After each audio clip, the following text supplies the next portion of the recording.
Ray, tell us what you thought of Superman versus the Elite. Supes v Elite. All right, let's get into this. But before we do, I just wanted to say that it may contain some spoilers, so for those of you who want to turn away now, do so. The film is based on What's So Funny About Truth, Justice and the American Way, which is a comic released in 2001. The movie was adapted and written by Joe Kelly, who also wrote the comic it was based on, and is directed by Michael Chang. The plot?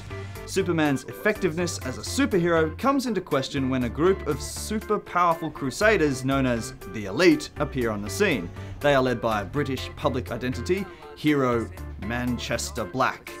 Now, as superheroes, the Elite know no bounds and are more than willing to kill, even on a massive scale, to stop villainy. Now this puts them on a collision course with the ever-ethical and decidedly non-lethal Man of Steel.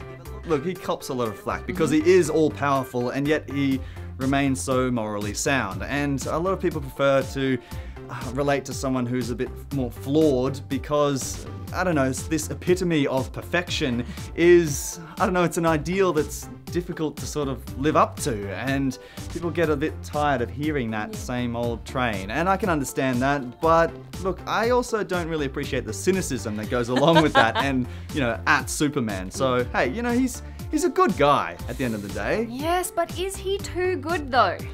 Well, look, I guess that's his dilemma, isn't it? Because, look, Superman, he gets the bad guys, but, you know, he doesn't kill the bad guys. They're kind of left to destroy another day. So, you know, is an eye for an eye a remedy? Some would say yes, some would say no. I mean, that's some of the discussion that I think is interesting surrounding this film in particular. Yeah, absolutely. But thematically, it did get a little bit repetitive, that kind of theology going on. It does, but it was written for a younger audience, PG-13 in the US. Yep. However, here in Australia, it was given an M rating, and I don't quite know how that classification works. No. Yeah, but anyway, Joe Kelly, I think he does a really good job in writing this, and there's some excellent dialogue, I thought. Did you? Oh no, the dialogue is great, and there's some really nice regional accents that are happening in it, which is really good to hear in an animation. It's not all one rhythm or one note, and there are some really good one-liners, really. There is. I mean, Manchester Black has most of them, but there's a few others that fly around. Yeah.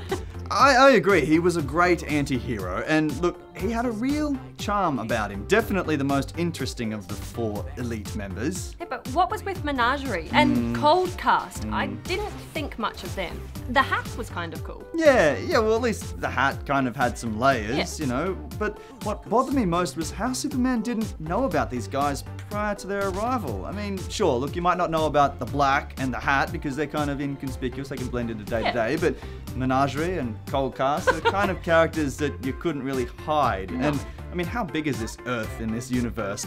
I mean, doesn't he work for a newspaper?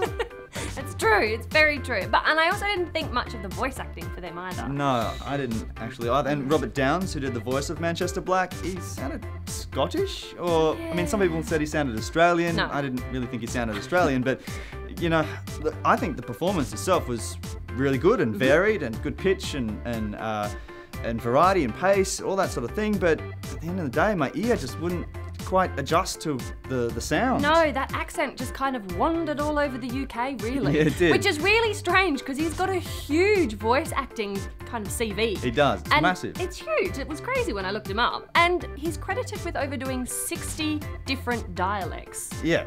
I'm not sure what happened to this one.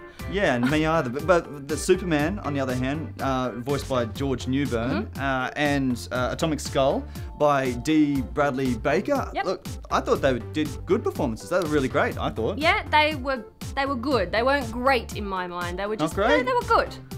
Okay, what did you think of Lois though? I did like Lois. Paulie Perrette's voice had nice roughness to it that I really think it joined in with the Lois character really, really well. Absolutely. I also love the fact that Lois didn't get involved in this. She didn't get kidnapped, she didn't get held hostage, she just kind of hung out with Superman's girlfriend and Lois Lane reporter. That was awesome. It was great, but I didn't like the relationship between Superman and Lois. Well, it just seemed too casual, just like a normal, everyday relationship. But he's a superhero, so... I liked that. It was nice to see them just, hanging out at home, being a normal couple. So what is Superman? Yeah, but if you want to domesticize them, then have them, I don't know, having an argument over making something to eat at the kitchen, in the kitchen or something, because it was just seemed too static. Those two just sitting on the lounge. Okay, this is us, nice little snapshot. And, well, I did, from my memory of their relationship, and now I just couldn't get the link, and this sort of didn't really move the story forward for me. Fair enough. I don't know, which brings me to another point about how static it was. Some of the animation. Now, some of the animation looked a bit flat, which, is a shame because there were also some awesome moments like Clark at home on the Kent farm, outside of Smallville. That looked wonderful, and I just don't understand why they don't apply the same details across the board. It can't be a question of money, surely. If they want to take it seriously, and compete against something like Studio Ghibli, then I think they have to step it up a notch. After watching JL Doom, I must admit I had kind of low expectations of the animation and the action sequences, so I was actually quite pleasantly surprised. Yeah, me too. I think the fight scenes were cool. I mean, there's lots of interesting and varied ideas, and there's a couple of awesome highlights, which I won't spoil for you all, but that is something that Warner and the Warner and DC team do very well, I think, is the fight scenes and action sequences. It's well directed in that regard. But what they don't do well is DVD extras. Yeah. I mean, they had, some stills for Dark Knight Rises. Scene, don't really want to see anymore. And then they had the preview for Dark Knight Returns, Part 1, the animated movie, which looks great. Pretty cool. But then what else? There was no storyboard art, there was no interviews with casts and creatives, crew, nothing like that, and not even some imagery from the comic of which they adapted from. And I don't know, give me a reason to buy and watch this DVD, please. Yeah. Give me another reason other than my interest in Superman.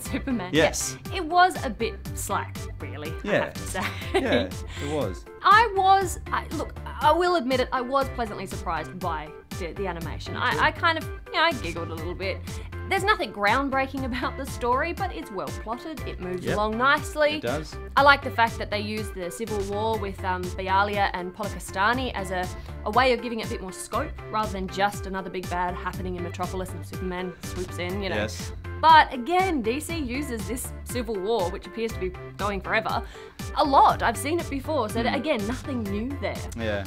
And Superman's constant talks about, we gotta find goodness in humanity and we have to be nice to each other, and oh god, it just made me want Batman to swoop in, knock everyone unconscious and disappear without saying a word. That would have been quite funny, That would have been hilarious.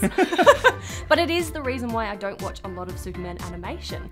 I just get his browbeating, it's all a bit much. I like what they're doing with Superman in the New 52. Yes. We're getting a bit more gritty, we're getting a bit darker. Yep. So it'll be interesting to see if Warner DC do any of that kind of animation. Yeah. Give me a Superman who is a bit grittier and a bit rougher around the edges, not yet another Boy Scout Superman standing up for justice.